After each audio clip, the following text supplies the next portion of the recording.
the arrest and confirmed that the boy died at the police station. It's quite unfortunate because the offense that they were informing me that the boy was being investigated for related to alleged media publication on Twitter. That is really not something that I would expect that would lead to somebody losing his life. Welcome back to Havana Media. My name is Celestine Wendia. I'll be your host for today. And we will be talking about a very tragic incident that happened at Central Police Station. Albert Ojwang, who is a blogger, allegedly sustained injuries while at the police station, and he was taken to the hospital where he was declared dead. Now, there has been information circulating that he banged his head in the cell a couple of times and he sustained injuries to the head, and when he was taken to the hospital, it seems the injuries were critical that he died upon arrival. This has raised a lot of eyebrows because he was taken from his home in Homa Bay County and transported to Nairobi to be held at Central Police Station.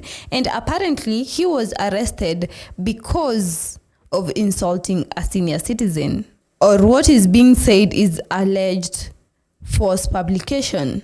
Ojwang was arrested together with a few others. It's because there was a complaint that had been launched by the DIG KPS about his name being tarnished. So it is on that basis that investigations were actually being carried out, because he also have got a right to be protected by the same law. Thank you. And we know the government has been on a rampage to arrest people who have a voice or who have opinions on social media. The police are trying to convince us that he did not die in their custody, that they are not in any way involved in his death, but there is a photo of him with blood all over his face, and it is appearing as if he was beaten. A police statement was released claiming that IPOA investigations are going on to determine what exactly happened.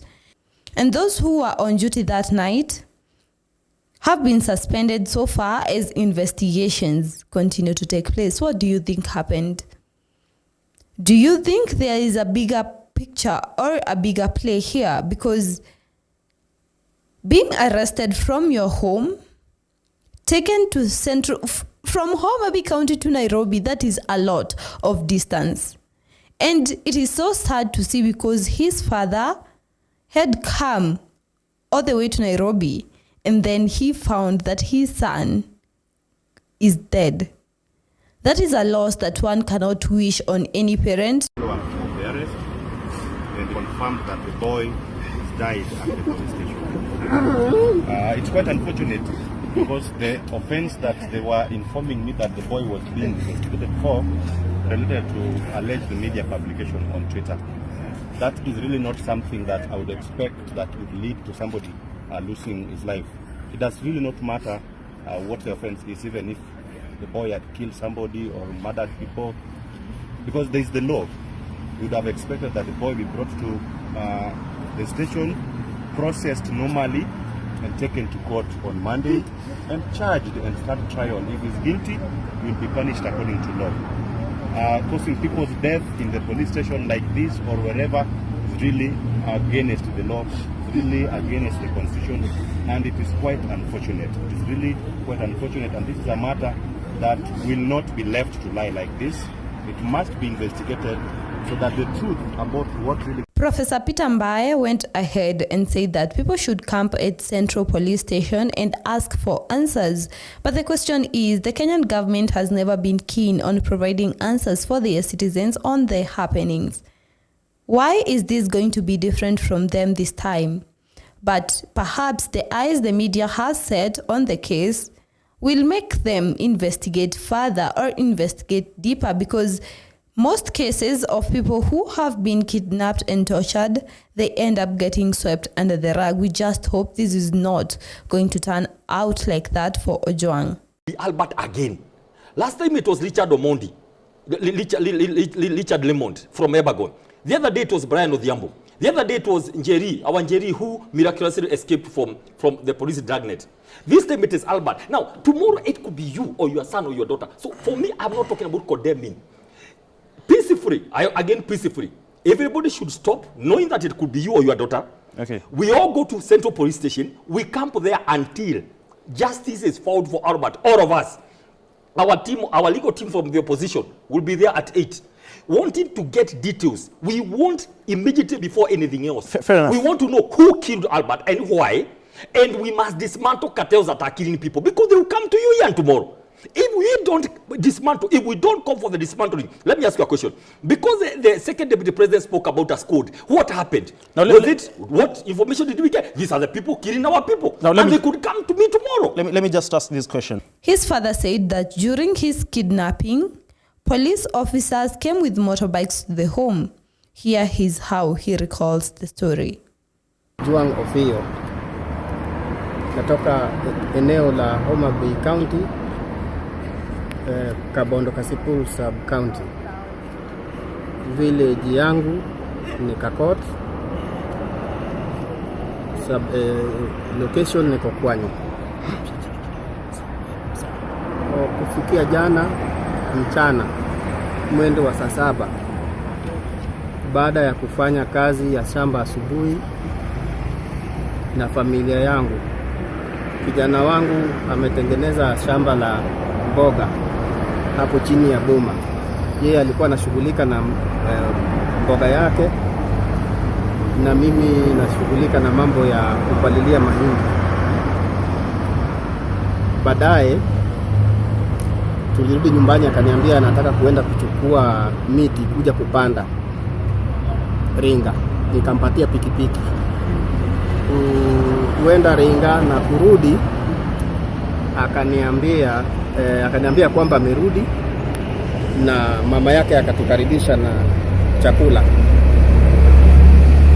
Wakati tunakula, mimi na baba yake mdogo tulikuwa tuko kwa nyumba, yeye na mke wake pamoja na mtoto wake na mama yake walikuwa wanakula nje na watoto wengine wa ndugu yangu.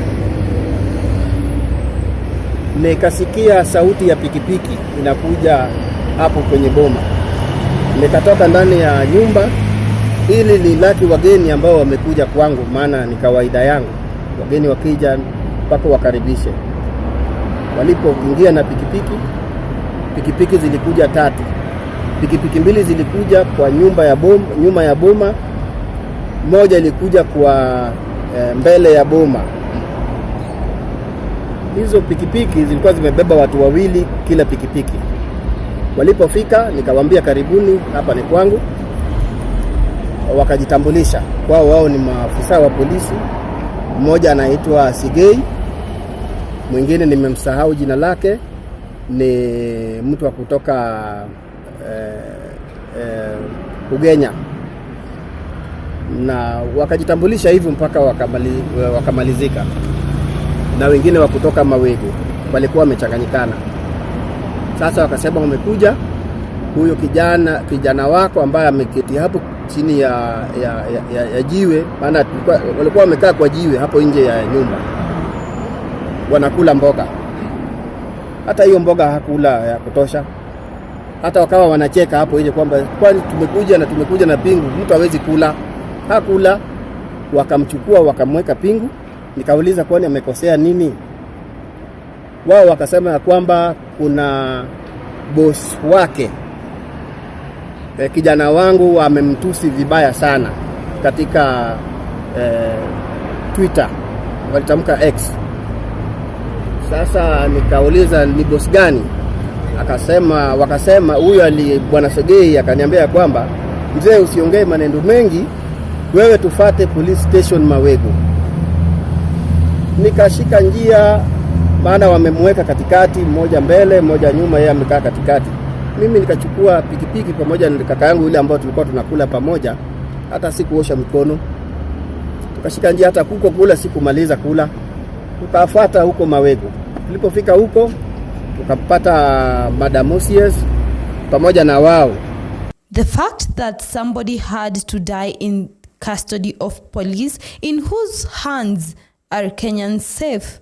Because dying in police custody when in fact they are supposed to protect you is such a tragedy. I cannot even begin to imagine what the family is going through.